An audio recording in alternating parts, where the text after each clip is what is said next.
Tapi saudara ini telah menyerang klien saya dengan membuat berita-berita tidak benar, fitnah. Saya minta saudara mencabut keterangan saudara. Saya sampaikan berdasarkan fakta persidangan ya Mas Aiman sekali lagi. Bagaimana kalau saya bertindak, saya bilang kata si ini kau begini. Saya berani sampaikan oleh Berarti karena itu itu sudah dibawa sumpah. Kita melihat apa yang mereka bicara dengan kesesuaian alat bukti lain. Kami ada sebanyak saksi juga yang datang sama kami, tapi ketika berbicara sesuai, tapi tidak sesuai dengan alat bukti yang lain, ya kami ragu kepada kesaksiannya. Oke. Ya kan? Yang kami hadirkan ini, yang kemarin di dalam persidangan, kami mendengarkan kesaksiannya apa, jalan ceritanya bagaimana, lalu kami coba sesuaikan dengan alat bukti yang tersaji di persidangan. Ya kan? Seperti olah TKP awal, posisi jenazahnya, baju apa yang mereka pakai, lalu cara bawa ke rumah sakitnya bagaimana, siapa saja ada. Kami tanyanya banyak lah ya, kami artinya. Dan saling berkesesuaian. Saling berkesesuaian, itu yang saya mau sampaikan Mas Aiman. Tapi peristiwa Vina dan Eki ini, ya saya katakan aneh bin ajaib, ya.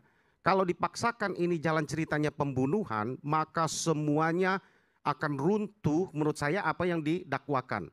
Di dalam laporannya, Rudiana mengatakan Eki dan Vina ini adalah lewat depan SMP 11, 8 orang.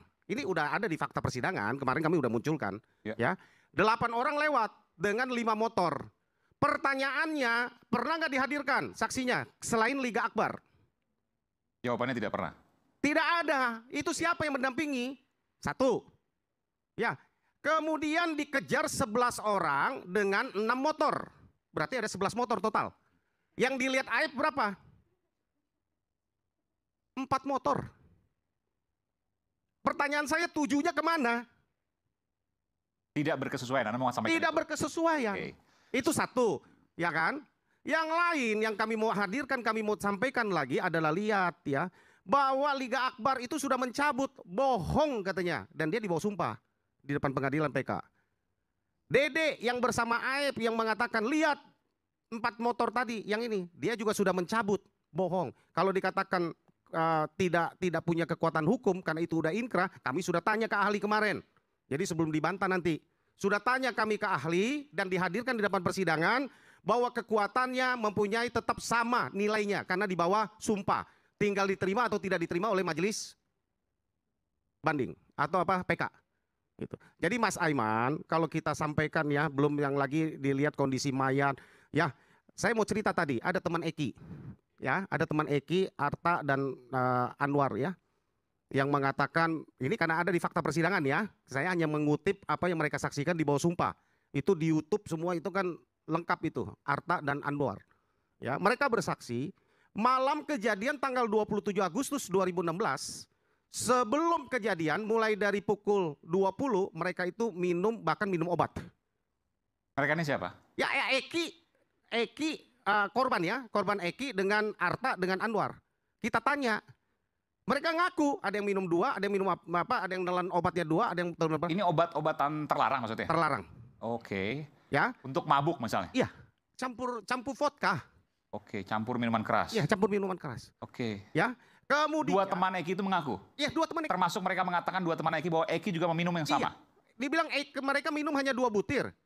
Eki minumnya 10 butir malam itu, malam kejadian. Campur vodka.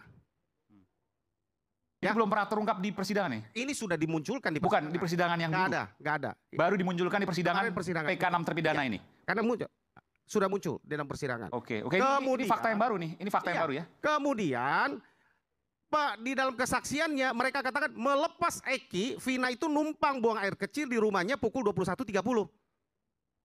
Dari rumahnya Anwar atau Arta itu ke flyover itu 25 menit. Mereka bilang mau pergi ATM. Ya masyarakatlah yang menilai mana berkesesuaian tidak jalan ceritanya. Bung Aiman, yang pertama ingin saya sampaikan terima kasih Bung Jutek Bongso atas pindahannya terhadap korban. Fitnah itu ya? Itu merupakan doa untuk korban agar diberikan pahala yang lebih besar lagi. Jadi Bung Aiman, kami ini sudah biasa difitnah. Menurut ini fitnah ya? Dan kami sudah biasa dihina, dicaci maki. Saya bilang juga kepada Pak Rudiana sebagai anggota Polri harus siap dikritik. Sebegitu banyaknya fitnahan dan cacian kepada Pak Rudiana, tidak usah ditanggapi. Biarkan saja mereka melakukan teatrikal, nanti akan kita lihat putusan PK ini seperti apa. Jadi makanya Rudiana sampai saat ini tidak mau berspekulasi banyak, memberikan keterangan-keterangan apapun, karena itu atas permintaan daripada penasihat hukum untuk menghormati proses hukum yang sedang berjalan ini. Nah, terkait dengan yang disampaikan oleh saudara Jutek Bongso tadi, kita secara diam-diam sudah kita laporkan mereka-mereka yang telah memfitnah almarhum maupun Ibtu Rudiana. Termasuk Anwar dan siapa? Iya. Marta tadi, Atta. Sudah kita proses, jadi nggak apa-apa Pak, tunggu aja, ada waktunya seperti itu. Nah, apalagi ini kan bentar. Tapi kan tanpa dilaporkan itu saksi palsu jadinya, betul? Artinya dia telah menuduh, memfitnah dengan mengatakan Eki ini pecandu narkoba dan lain-lain. Tentu kita keberatan terhadap hal tersebut, tapi kita tidak mesti sampaikan kepada publik, oh kita lapor ini, kita proses ini, tidak. Nah yang pertama ingin saya sampaikan terhadap mereka-mereka ini kan sudah 8 tahun lamanya. Dan sekarang mereka berlomba-lomba saksi kunci semuanya, kan gitu. Kenapa enggak dari 8 tahun yang lalu mereka berbicara kepada penyidik ataupun polsek setempat terkait dengan peristiwa tersebut. Sehingga ini perlu dipertanyakan juga. Nah, tadi saya mendengarkan pemaparan daripada Bung Jutek Bongso ya, yang mengatakan bahwasannya dia menyimpulkan dari hasil foto yang ia lihat terkait dengan almarhum.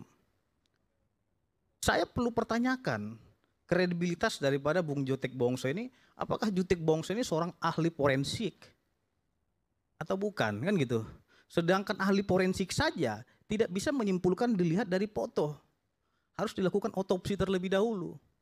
Apa yang menjadi penyebab terdapat luka-luka memar-memar yang dialami oleh almarhum ini. Bung Jutek Bongso sudah pernah melihat ataupun membaca hasil otopsi nomor 77 kepada Jutek Bongso. Ini omongan langsung Jutek Bongso atau tidak? Kalau omongan langsung dari Jutek Bongso, saya minta Jutek Bongso minta maaf dan mencabut keterangannya. Jadi gini. Ini langsung dari Jutek Bongso informasinya, saya tanya hari ini. Oh enggak, saya sampaikan tadi saya katakan. Ini yang saya sampaikan adalah kesaksian Anwar Oke, dan saya jawab. Arta. Dilihat aja di YouTube. Dan di bawah Jadi sumpah. begini, Bung Aiman, kalau Eki mengonsumsi obat-obatan terlarang ataupun minum alkohol, 10 butir luar Iya, biasa ini, ya. bukan main-main. tentu hasil otopsi itu ditemukan alkohol di lambungnya. Ini sudah dilakukan otopsi. Mohon maaf, Anda pemeriksaan keberatan dalam untuk kedua. menyampaikan apa Gitu loh. obatnya? Artinya mereka ini telah memfitnah orang Jenis apa? tanpa Saya ada data yang jelas. tidak tanya, saya juga tidak tahu. Nah itu. Jadi seperti inilah yang membuat kebingungan di tengah-tengah masyarakat kita. Kalaupun ada orang meminum minuman keras, tentu akan ditemukan alkohol di lambungnya.